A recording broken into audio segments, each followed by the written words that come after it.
Hola, bienvenidos a todos, buenas noches, bienvenidos a la información técnica. Feliz año y productivo 2023. El día de hoy vamos a dar inicio a nuestras charlas técnicas y el día de hoy tenemos una temática muy interesante que es sobre las transmisiones automáticas coreanas A6 de Hyundai y Kia. Bueno, pues vamos a compartirles a ustedes una pequeña presentación para irles explicando sobre esta temática. Recuerden que nuestro propósito es compartirles información importante de las transmisiones actuales y también invitarles a ser partícipe en los cursos que nosotros ya tenemos preparados para este año 2023. Bueno, pues vamos a iniciar con la presentación. Ok, miren, este es la temática de las transmisiones de Corea, las cuales son para Hyundai y para Kia. Ambas marcas comparten mismo tipo de transmisiones. Estas es bien importante saberlas identificar porque de ello vamos a depender cuando nosotros tengamos que solicitar alguna información o algún repuesto, alguna refacción, pues es importante saber de qué transmisión pues se está trabajando, se está hablando. Por ejemplo, aquí tenemos tres tipos de transmisiones. La arquitectura de la transmisión es exactamente la misma, pero tenemos tres nomenclaturas aquí y ahorita les vamos a explicar por qué. ¿Por qué tenemos ese tipo de nomenclaturas en las cajas? Lo que pasa es que la transmisión, la estructura de esas transmisiones se va a utilizar acompañada con diferentes tipos de motores y dependiendo del tipo de motor va a ser el tipo de transmisión. Bueno, por ejemplo, aquí tenemos una lista de vehículos que ocupan este tipo de transmisiones y, por ejemplo, tenemos al Hyundai Sonata. Déjenme comentarles también que las transmisiones A6, ahorita también te voy a decir por qué se llaman A6, esas transmisiones A6 son utilizadas en Kia y en Hyundai a partir del 2009. La mayoría de los vehículos que se comercializan en México precisamente aparecieron aquí a partir de esos años, entre el 2009 y el 2010.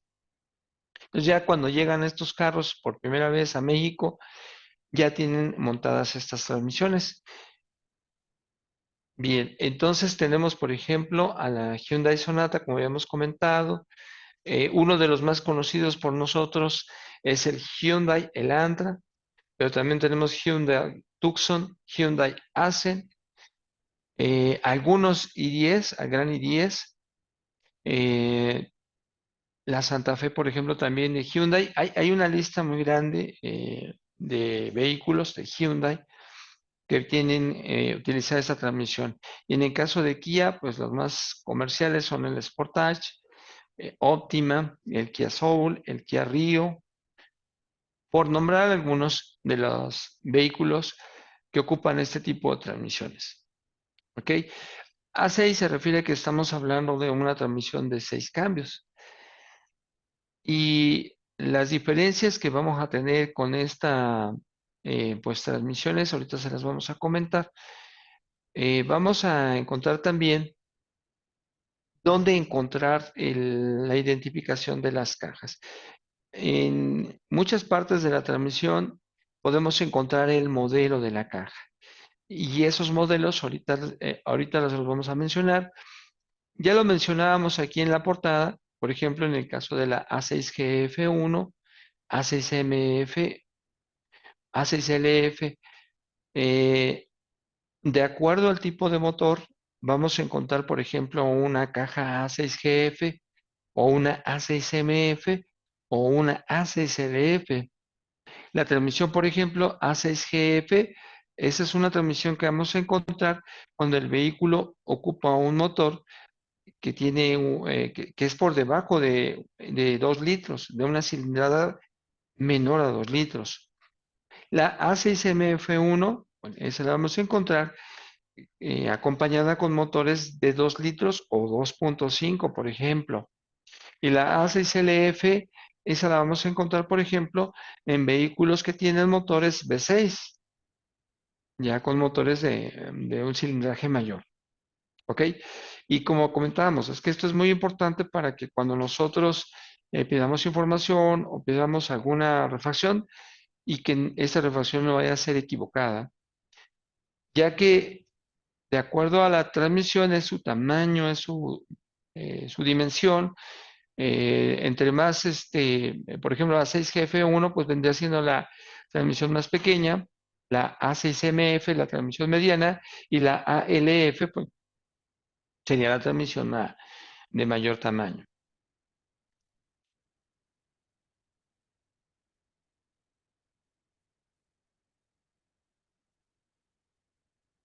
Ok, muy bien. Entonces vamos a seguir viendo.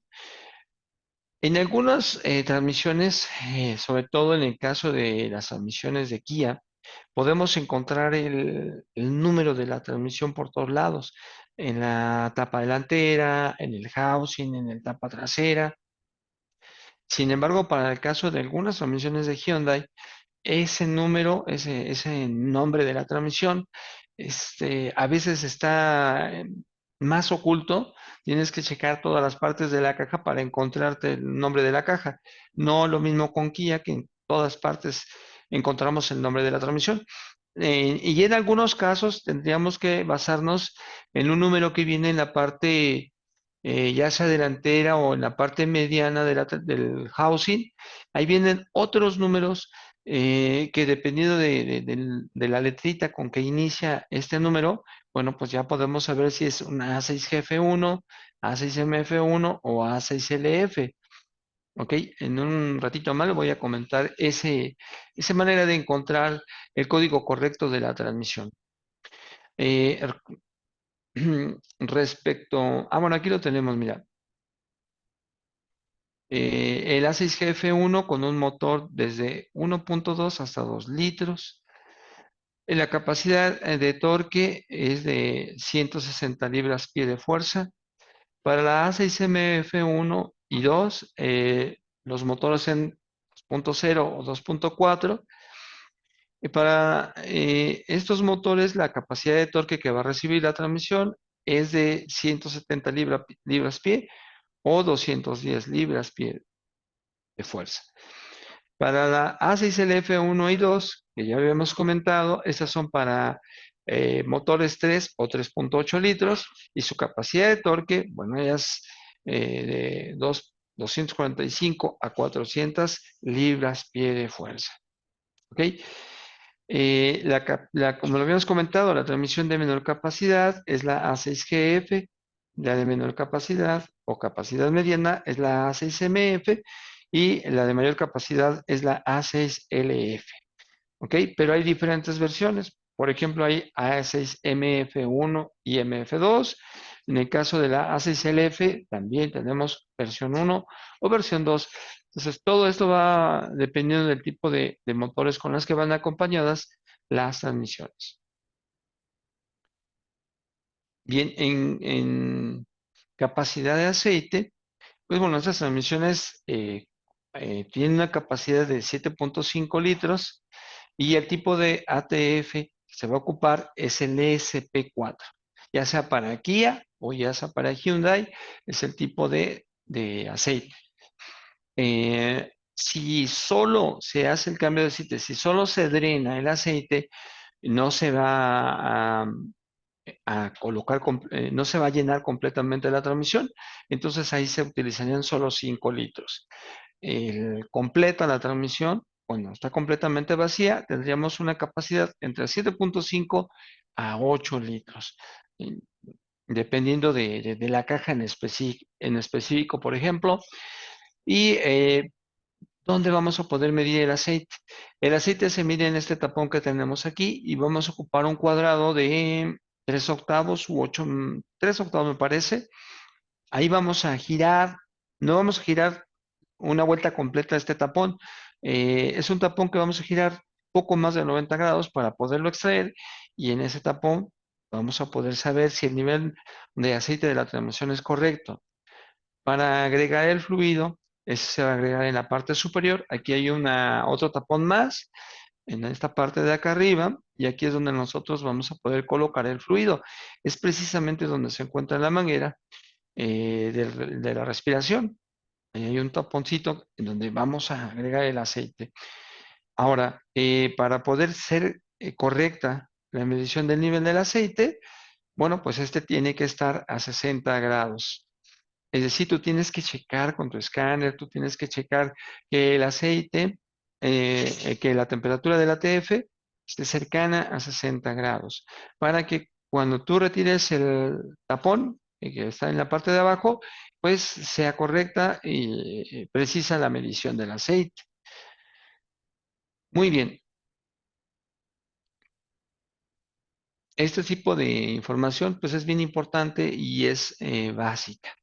La información que nosotros requerimos de las transmisiones, eh, a veces es, digamos, de alguna manera, eh, necesitamos la información básica, y la información básica nos incluye saber cuántos cloches tiene una caja, cuántos planetarios tiene, qué tipo de planetarios tiene la transmisión.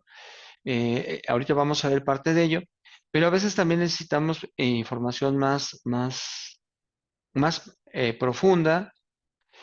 Por ejemplo, también eh, es importante para nosotros saber ciertas especificaciones, por ejemplo, los torques que se le dan al cuerpo de válvulas, a la misma transmisión, a la tapa trasera, en fin.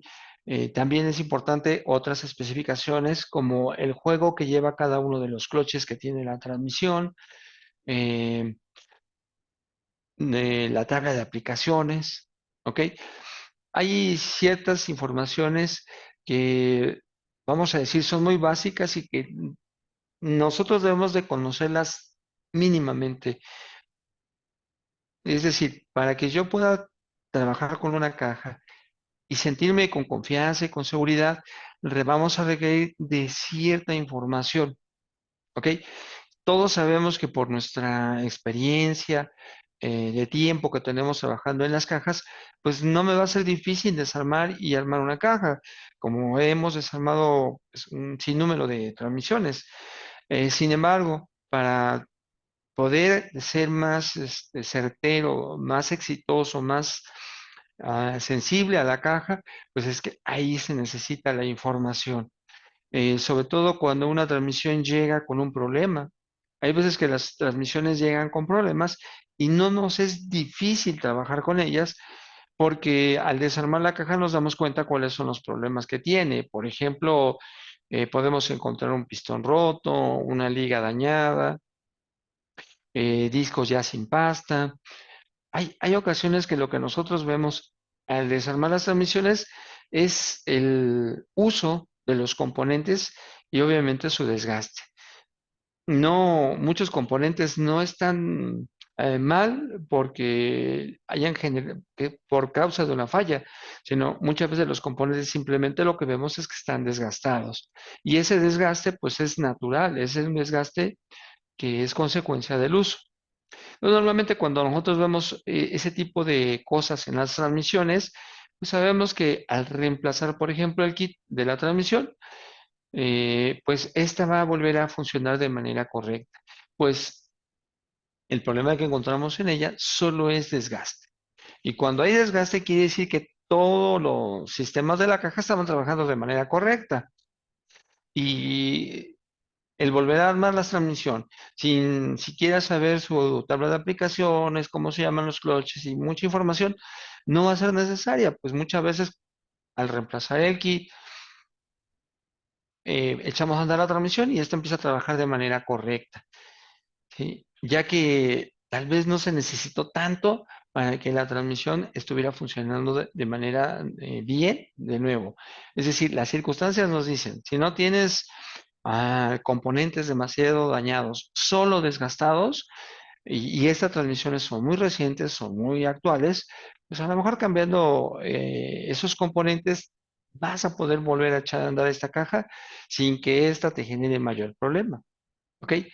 Sin embargo, no va a pasar lo mismo cuando este tipo de cajas ya tienen Vamos, no es la primera vez que se bajen, es la segunda vez que se vayan a meter mano, por ejemplo, y que estas ya tienen muchos kilómetros.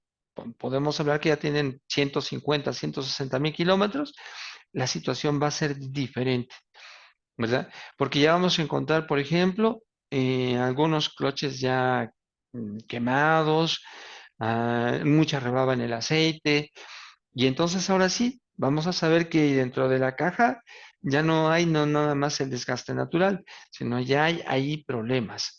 Y esos problemas se tienen que corregir para que cuando volvamos a ensamblar la caja, pues vuelva a funcionar de manera correcta. Pero entonces ahí nosotros necesitamos más conocimiento. Necesitamos saber qué hay allá dentro de la caja. Y para ello entonces empezamos con la información básica, como los planetarios. ¿Qué tipo de planetarios va a ocupar esa transmisión? ¿Cuántos planetarios va a haber en esa transmisión, por ejemplo? También, ¿cuántos cloches? ¿Y cómo se llaman los cloches? ¿En qué cambios van a trabajar los cloches? ¿Ves? Entonces ya empezamos a recurrir de ciertas cosas, cierta necesidad de saber esa información para saber en dónde tenemos el problema. Y a lo mejor va a ser congruente con la falla. Por ejemplo, yo estoy desarmando una caja que no tenía reversa o una caja que ya no quiso caminar hacia adelante, una caja que a lo mejor le ponía reversa y golpeaba muy fuerte, una caja que no se mueve hacia adelante hasta que le aceleraba y entonces entraba dry muy brusco y ya se podía mover. En fin, cuando ya tenemos un problema de una índole diferente a lo que les comenté al inicio, entonces ya necesitamos ahí la información. Aquí, por ejemplo, en esta caja, estas transmisiones A6MF, A6LF y A6GF ocupan una arquitectura similar. ¿Qué es lo que las hace diferente? Bueno, pues su tamaño. En estas transmisiones vamos a tener tres conjuntos de planetarios, dos son de tipo Simpson y uno es de tipo Ravignón, ¿ok? Y las transmisiones van a tener el mismo tren de planetarios. Y la diferencia que va a ser es que unos son más pequeños, unos son medianos y otros son más grandes. Y como consecuencia, al ser estas unidades de diferente medida, pues no son intercambiables. Eh, si que necesitamos partes, por ejemplo, planetarios, y tengo una transmisión A6GF, pues tengo que recurrir a planetarios de ese tipo de caja, porque los A6MF o los A6LF, pues son mucho más grandes que los de la A6GF, ¿ok? Entonces, no obstante, son similares, la medida de las piezas va a marcar la diferencia, ¿ok?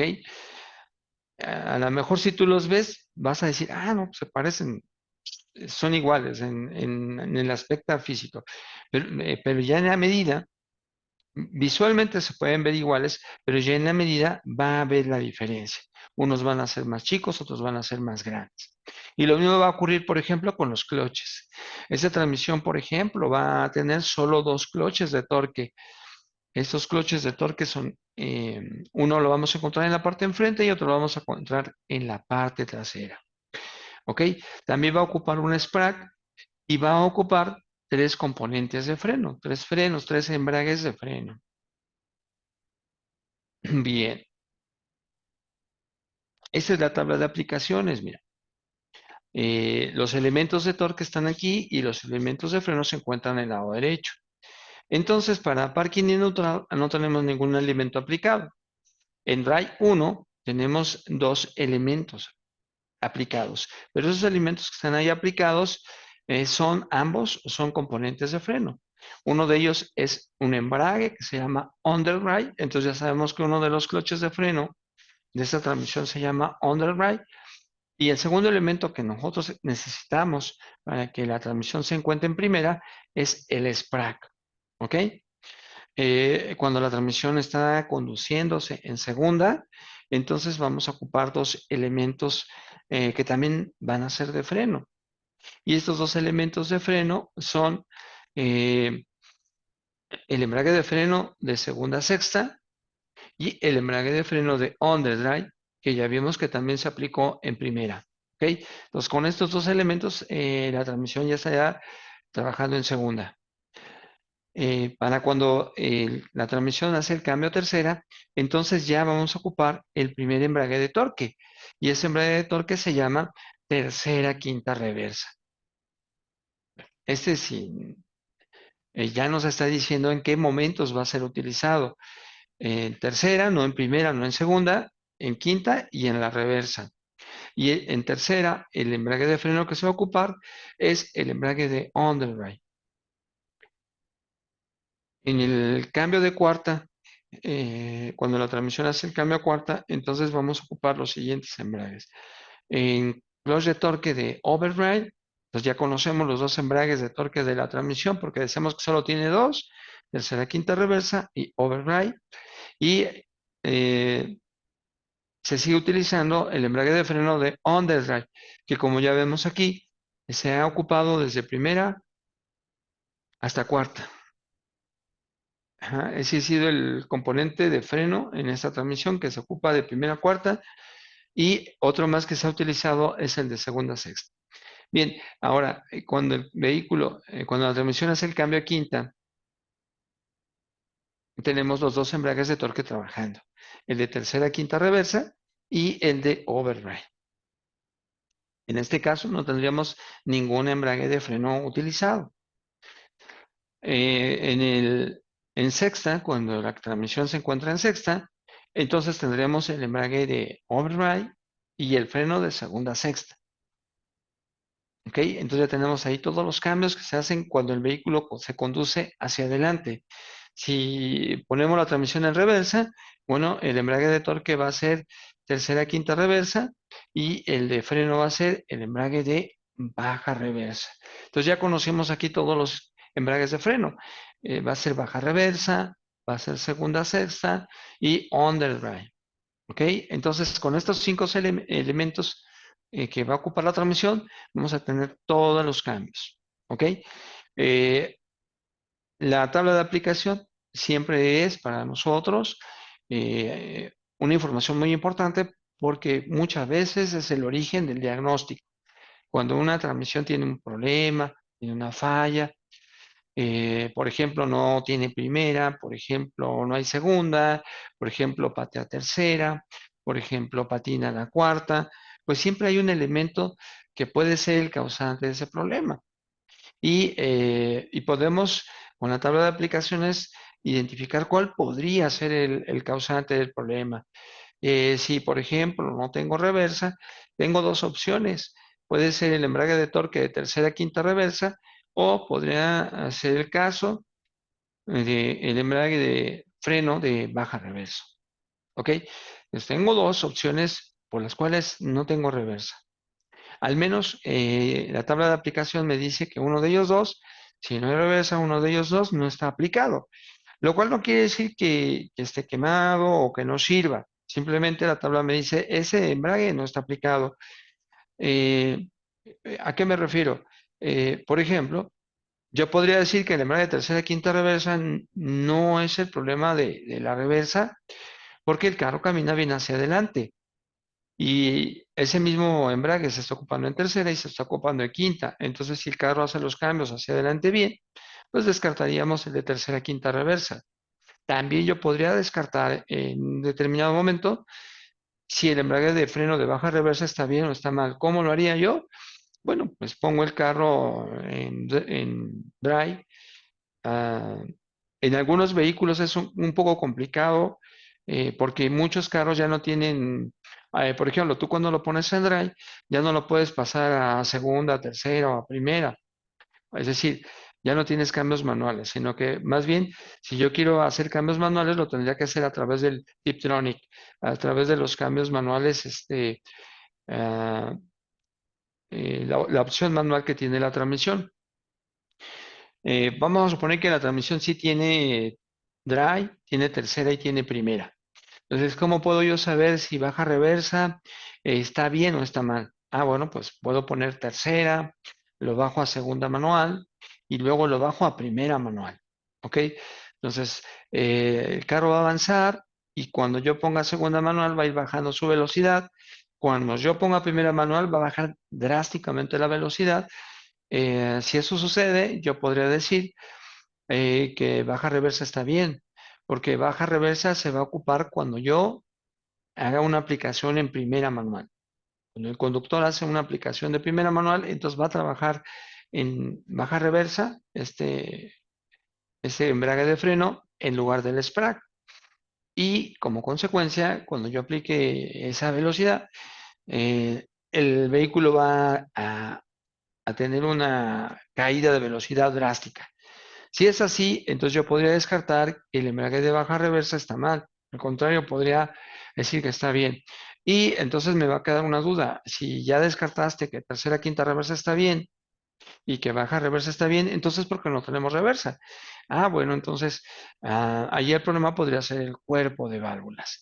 Y el cuerpo de válvulas está deshabilitando a uno de los dos. Podría ser tercera, quinta reversa o podría ser baja reversa. ¿Ok?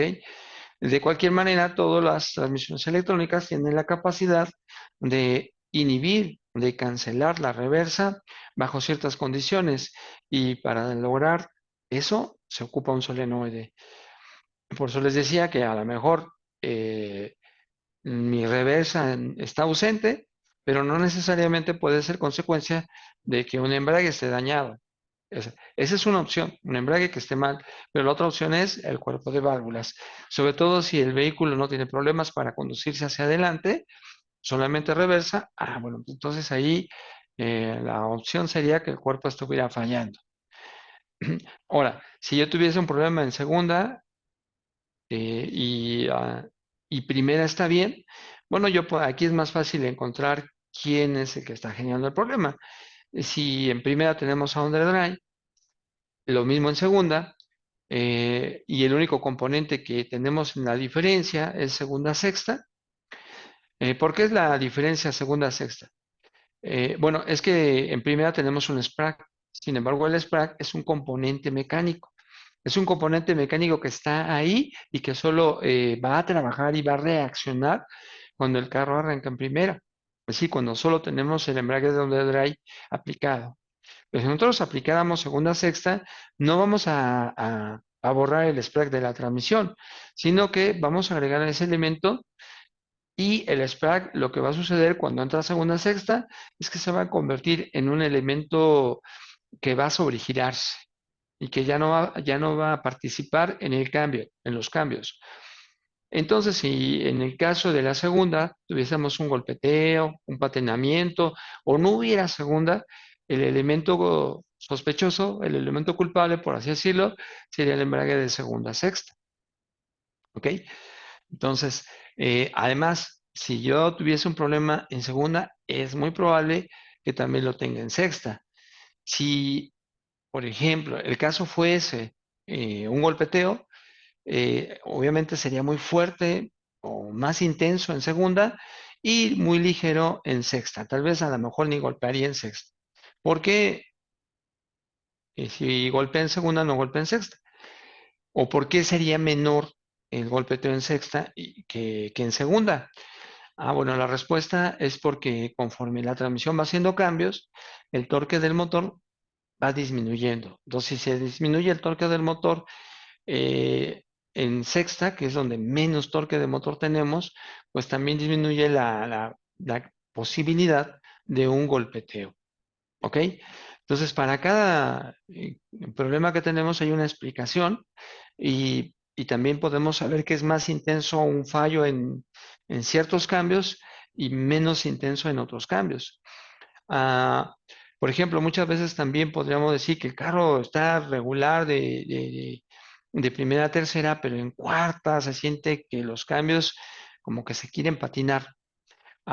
Es que muchas veces, por ejemplo, muchas veces ya en los cambios de cuarta, quinta, sexta, que es donde está el embrague de overdrive, muchas veces ya cuando llegamos a esos cambios requerimos de una presión más alta. Y a veces, en los primeros, a veces la presión la tenemos correcta, pero a veces tenemos que tener un poquito más, por ejemplo, cuando estamos en cuarta, quinta y sexta. Pues cuando no tenemos la presión tan correcta, a veces cuando ya entra la cuarta sentimos pequeños deslizamientos. Entonces, a pesar de que la tabla de aplicaciones puede ser una gran guía para poder encontrar la causa del fallo o de los problemas que se presentan en las transmisiones, hay otros factores que también nos van a ir ayudando a cerrar el diagnóstico, ¿ok? Sin embargo, pues es importante que tú conozcas esto. Esto es muy básico para que tú puedas trabajar de una manera con mucha confianza en las transmisiones. ¿Ok? Entonces, esto nos sirve para saber qué hay allá adentro y nos sirve también para hacer los diagnósticos. También, como les decía, es importantísimo también conocer los planetarios. Eh, en los planetarios, en algunas transmisiones, no estoy hablando en todas, hay veces en que se dan los problemas. Hay veces que los planetarios ah, se rompen, se barren. Bueno, no precisamente que se rompan, sino que normalmente los planetarios, eh, a veces el engrane está unido a una base a través de un cordón de soldadura y a veces lo que ocurre es que el cordón de soldadura se quiebra, se rompe y entonces el engrane del planetario se desacopla con el clutch y también puede ser el causante de un problema. Desde luego, ahí también la tabla de aplicaciones es básica, es importante para que nosotros hagamos una correlación. ¿Qué es una correlación? Bueno, que tú sepas, aquí tienes diferentes componentes, tanto de freno como de torque, y que tú conozcas y sepas qué engranaje del planetario trabaja con cada uno de los cloches. eh, ah, eh, ¿En qué planetario trabaja? Porque tenemos tres planetarios, el uno, el 2 y el 3. Entonces tú tienes que saber, por ejemplo, en el caso del embrague de tercera, quinta reversa, con qué engranaje de qué planetario, del delantero, del trasero, del central, con qué engranaje va a trabajar este clúster. El embrague de underdrive, con qué engranaje y con qué planetario va a trabajar este embrague de underdrive o el de segunda sexta o el de baja reversa. ¿Ok? Esa información es básica para que nosotros se nos facilite eh, el trabajo y se nos facilite, por ejemplo, un diagnóstico. ¿Ok? Bueno, vamos a presentarles más información. Vamos a cerrar esta y vamos a abrir otra.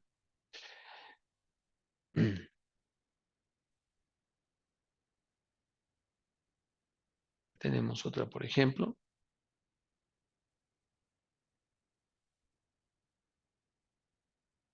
y tenemos esta también. Ok, vamos a abrir. Esta es muy buena, que es de ATCG. Y ahorita les voy a explicar por qué es muy buena. ¿Ok? Esto nada más es un introductorio. Y aquí tenemos la ubicación de los componentes, la ubicación de esos cinco cloches que vamos a decir es un esquema muy común en las transmisiones de seis cambios. La mayoría de las transmisiones que son de seis cambios solo ocupan cinco cloches, en la mayoría, ¿ok? Y también muchas de ellas llevan un sprague. Entonces, si tienes seis unidades en las cajas, cinco unidades en las cajas de seis cambios, pues poco a poco te vas familiarizando de una manera, vamos, más fácil con los componentes de las cajas. Bien, por ejemplo, aquí esta información nos ayuda muchísimo porque nos hace ver qué hay dentro de la caja. Ya hablamos de los cloches, pero ahora, ¿dónde están esos cloches? Y aquí precisamente los encontramos. Hablábamos de un clutch de torque tercera, quinta reversa, y ya lo vimos, está exactamente detrás de la bomba, en la parte frontal de la transmisión. Hablamos de un clutch de torque llamado overdrive, y aquí lo tenemos en la parte trasera de la transmisión. Ahora, vamos a suponer que a mí me llega un vehículo y el carro no se quiere mover para adelante. ¿Ok? Entonces yo lo que pienso es que al desarmar la caja, que uno de estos cloches, tercera, quinta reversa o overdrive, que a lo mejor no tengo la información, no sé ni cómo se llama cada uno de ellos, pero yo los veo en la flecha de entrada y el carro no camina hacia adelante. Yo puedo pensar, o siento que muchos podríamos pensar, que uno de estos son los que están provocando que el carro no camine hacia adelante. Y si yo los veo que están bien, bueno, podría decir que le busco entonces a los cloches de freno o al mismo sprague. Sin embargo, muchas veces yo me voy a quedar con la idea de que en la primera velocidad, tiene que ver con uno de estos dos embragues, ¿ok? Porque normalmente un embrague de torque siempre va a dar el paso a la primera velocidad. Es muy común que suceda, pero hay muchas transmisiones en que de 6 cambios que no hay un clutch de torque que mueva primera y segunda, ¿ok? O hay unos que no tienen clutch de torque para la reversa, solo clutches de freno, ¿ok? Entonces, la tabla de aplicaciones nos va diciendo que no hay un clutch de torque ni en primera ni en segunda, ¿ok? Y que a lo mejor nosotros estábamos pensando que uno de ellos era, y sin embargo no, la tabla nos va a decir que no. Oye, entonces en el caso de que, por ejemplo, no tenemos un clutch de torque en primera, ¿quién es el que se encarga de primera? Ah, bueno, eso, a ver, déjame ver si lo tengo a la mano, y si no, si lo tengo a la mano, mira.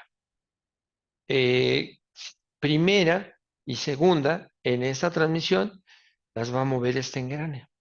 Este engrane está colocado en el cuerpo del embrague de overdrive, ¿ok? Pero como te das cuenta aquí, la flecha de entrada mueve perdón, tercera, quinta reversa y a overdrive. No necesitan estar aplicados los discos de overdrive para que gire este engrane. Este engrane es parte del cuerpo de clutch. Entonces, cuando ah, vamos en primera, la flecha de entrada está girando y entonces el engrane también está girando. Y ese engrane que está girando ya está haciendo trabajar al planetario. ¿Ok? En este caso sería el planetario 3 porque se encuentra en la parte de atrás. Y ese va a empezar a transferir fuerza para que llegue al planetario de salida. El planetario de salida debe ser el planetario 1. ¿Ok? Bueno, ahorita vamos a ver cuál es el planetario de salida, porque siempre hay un planetario de una unidad planetaria, va a haber uno que va a ser el componente de salida. Aquí no vemos los planetarios. Este es un ensamble, es un conjunto donde se encuentran todos los engranajes planetarios, excepto este solar, que es el solar 3, pero aquí no se alcanzan a ver. Hay que desarmar este ensamble para conocer los planetarios. Pero lo que sí les puedo decir es que este aseado pertenece a los elementos de salida, a los que van a hacer que se mueva la caja. ¿Ok? Este es un aseado donde viene el planetario de salida, por eso les decía que es el planetario número 1 el que va a ser el elemento de salida. Entonces, todo esto que les estoy comentando es algo que nosotros ya debemos de saber, de conocer de las cajas. Ah, el conocimiento, entre más conozcas de una caja, tienes más posibilidades de que tu trabajo te salga muy bien. Y en caso de que haya una falla, tú tengas más facilidad de hacer un diagnóstico. ¿Ok? Muy bien. Entonces, ya que aclaré ese engrane solar que va en el cuerpo del embrague de override, ese va a ser el embrague de salida.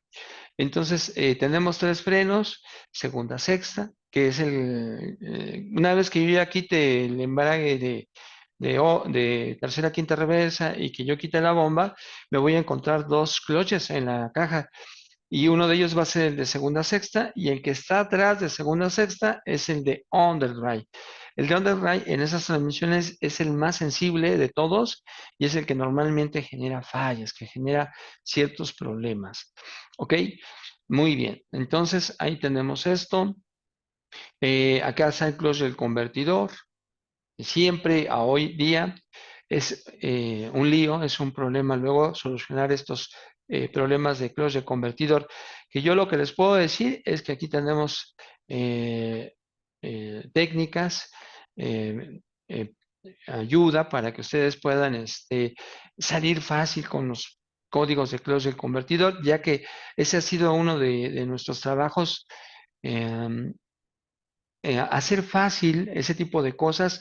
Una de las problemas más incómodos que nos puede tocar a nosotros como transmisionistas es precisamente cuando hay fallos con el clutch del convertidor y nosotros de alguna manera eh, hemos hecho mucho trabajo, hemos hecho mucha información y técnicas que te van a ayudar a ti a poder diagnosticar y encontrarle solución a los problemas de clutch del convertidor. Y ese es uno de los puntos que nos interesa mucho y que nos ha interesado siempre sobre las cajas. Ahora, aquí hay algo interesante que es el que yo les decía que este manual estaba muy bueno por esto. Esta información está muy buena porque tenemos aquí un diagrama hidráulico. Un diagrama hidráulico es tan importante y tan interesante como los diagramas eléctricos. Cuando alguien tiene un problema eléctrico en por ejemplo, en el sistema de la transmisión, ¿cómo es importante tener el diagrama eléctrico para encontrar rápidamente la solución? O para saber cómo movernos, para hacer pruebas, para encontrar la solución del problema. Y un diagrama hidráulico es lo mismo, pero hablando del sistema hidráulico que se encarga de la aplicación de cloches, que se encarga de alimentar al convertidor, que se encarga de aplicar el cloche convertidor. Entonces, esto es para nosotros bien importante. Y cuando tenemos estos diagramas, pues tenemos una información bien importante para diagnosticar. Hay muchas personas que les es difícil entender estos diagramas y prefieren darle vuelta a la hoja, prefieren no verlo o no analizarlo o simplemente no le entienden y no lo aprovechan. Pero estos diagramas son oro, pues nos permiten saber cómo es que el clutch de overdrive, cómo es que el clutch de tercera quinta reversa, cómo es que cualquiera de estos clutches se aplica. Ajá, hidráulicamente. Y también lo mismo va a suceder si nosotros queremos saber cómo se aplica o se libera el clútch del convertidor. Todo ello, toda esa información la podemos encontrar en un diagrama hidráulico. Aquí tenemos las válvulas y también tenemos los solenoides. Mira, aquí está. Entonces podemos seguir cada uno de los cloches, podemos seguir al convertidor para saber cómo es que se aplica el TCC, cómo es que se aplica el clutch, qué solenoides se tienen que prender o se tienen que apagar, qué válvulas se van a utilizar, si hay algún check, si hay alguna balita. ¿Ves? Todo eso, toda esa información la tenemos en los diagramas hidráulicos. Y para nosotros, eh, cada vez estamos convenciéndonos a ustedes de que trabajen con esta información para que se les facilite de verdad, se les facilite muchísimo el, el trabajar con cuerpos de válvulas, con problemáticas relacionadas a la hidráulica y que salgas avante.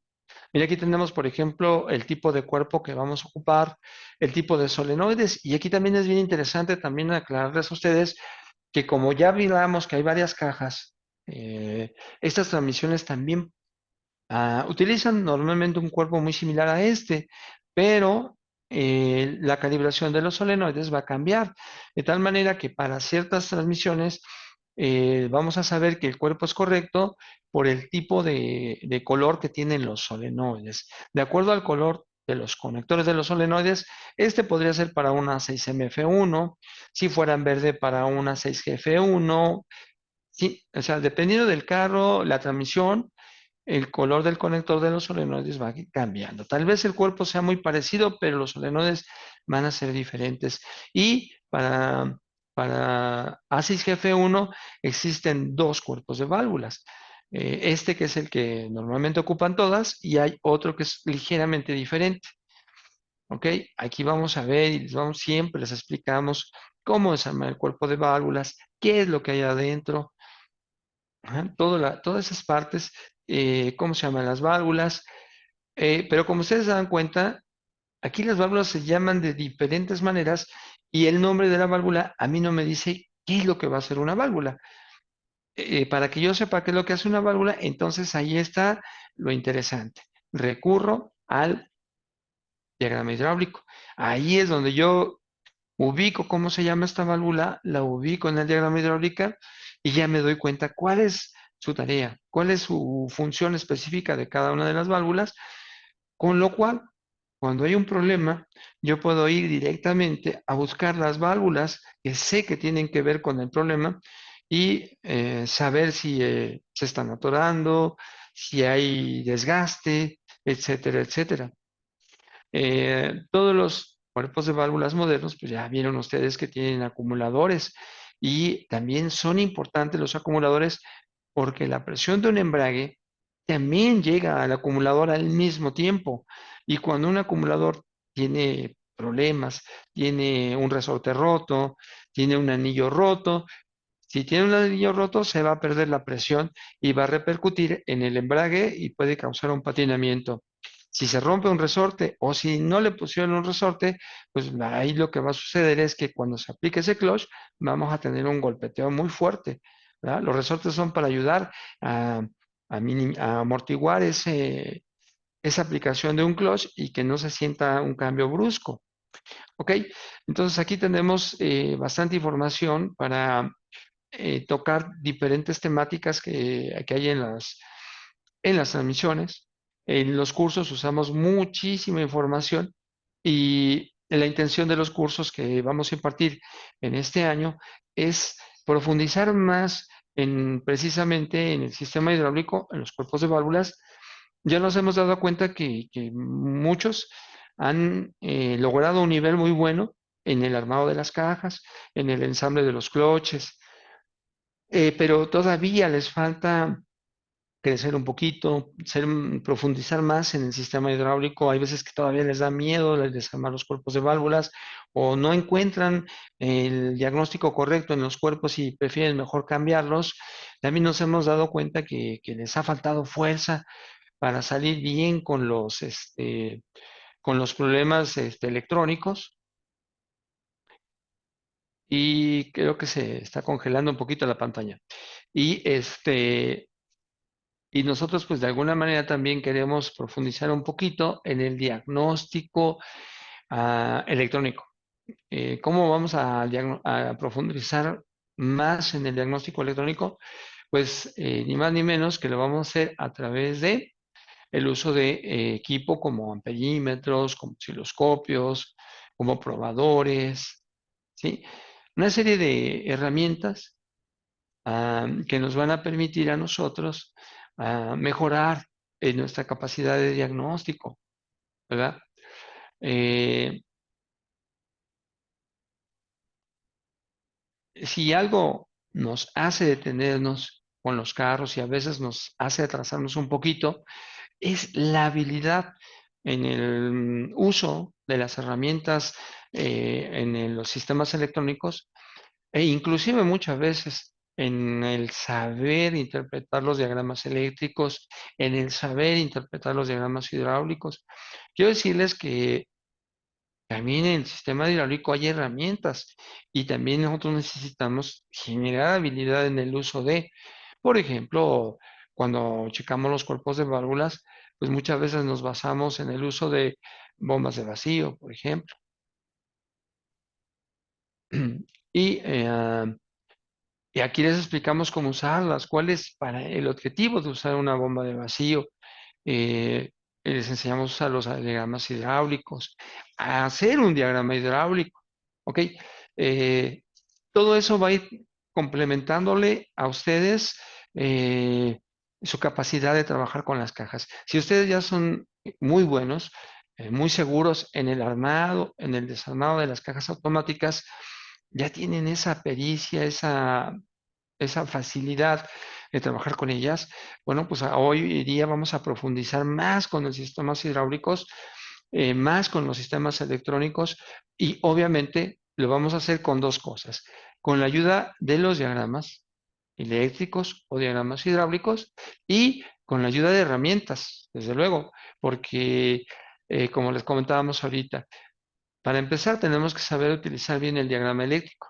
Y segundo, las herramientas como el multímetro, como hasta la lámpara de pruebas, como el uso del osciloscopio, el uso de pulsadores que nos pueden ayudar a detectar fallos, ¿ok? Y fíjate también, por ejemplo, en la parte hidráulica, que también como se nos complica muchísimo los cuerpos de válvula, en la parte hidráulica también vamos a hacer uso de ciertos equipos que, fíjense bien para qué vamos a ocupar estos equipos. Hay equipos que los ocupamos para hacer prueba de solenoides. Esos equipos los tenemos aquí en la mesa para activar unos solenoide y para ver si no está pegado, para ver si su desplazamiento es correcto o incorrecto. Para a los probadores que nosotros tenemos, les aplicamos aire y vemos cuando les aplicamos el pulsador, cómo la presión sube y baja.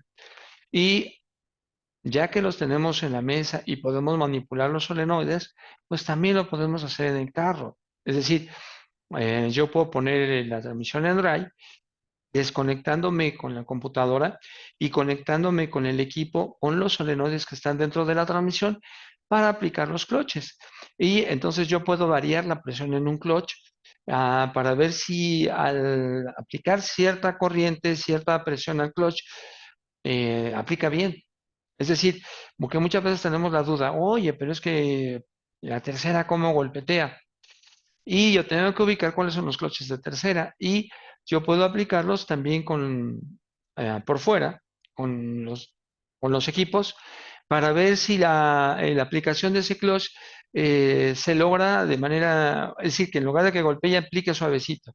Y muchas veces cuando tú te das cuenta que logras que ese clutch tú lo puedes aplicar por fuera y lo puedes lograr que aplique de manera suave, pues tú ya nada más te vas a fijar cuánta corriente le estás poniendo al embrague para que éste aplique suavecito.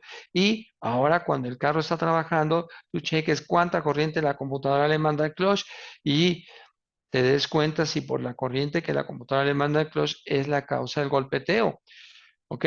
En fin, son nuevas técnicas que nosotros tenemos que nos van a ayudar a hacer diagnósticos de los problemas más comunes que llegan a los talleres. ¿Ok?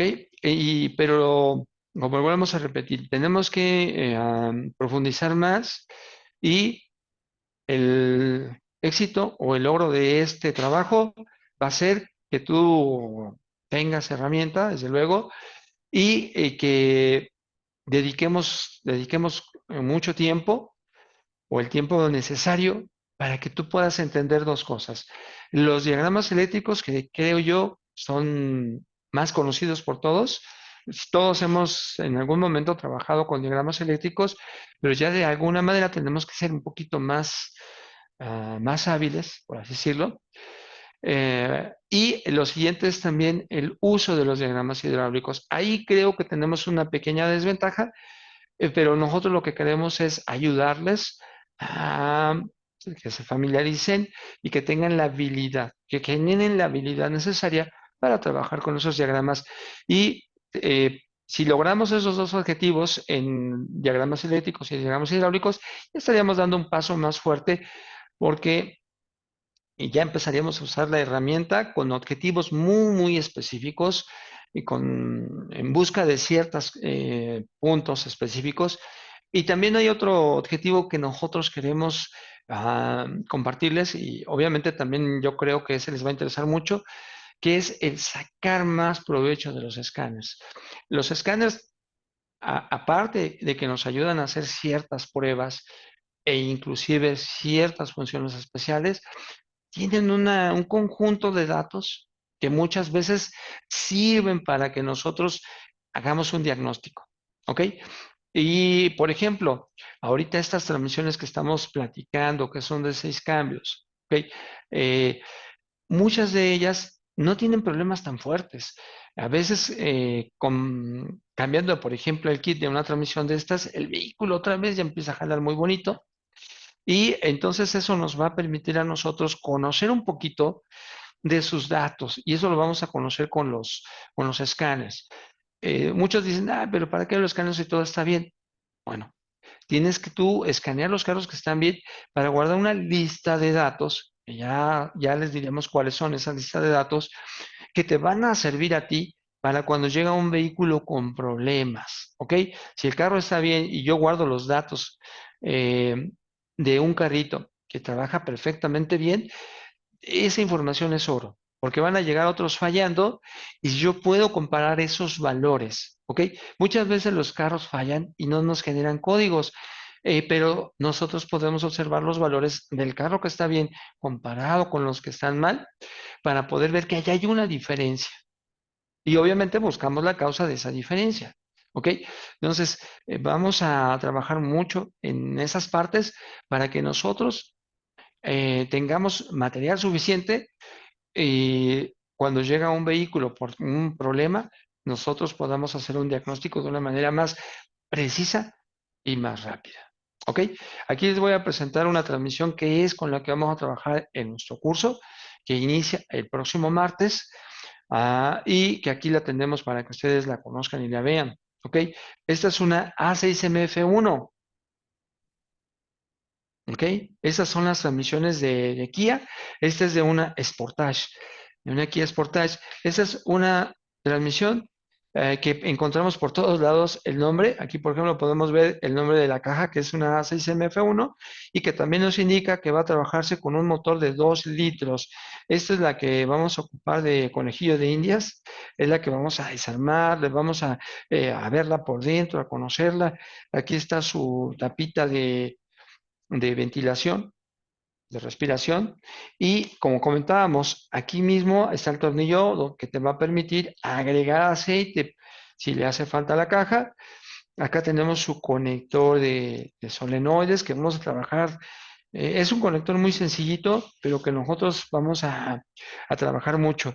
Y esta es una de las transmisiones que te va a gustar mucho porque tiene tornillos por todos lados para medir presión. Prácticamente puedes medir la presión de todo, de los embragues, del convertidor, del TCC. Y si tú tienes un problema, eso es muy importante. ¿Ok?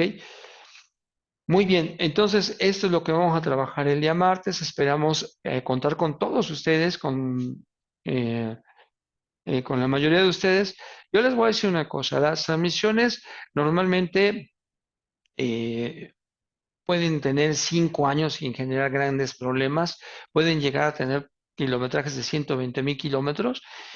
Pero una vez que llegamos a ese límite, entonces ya las transmisiones empiezan a tener ciertos problemas, focos prendidos, golpeteos, el carro ya no camina, ajá, y entonces ya llegan a los talleres.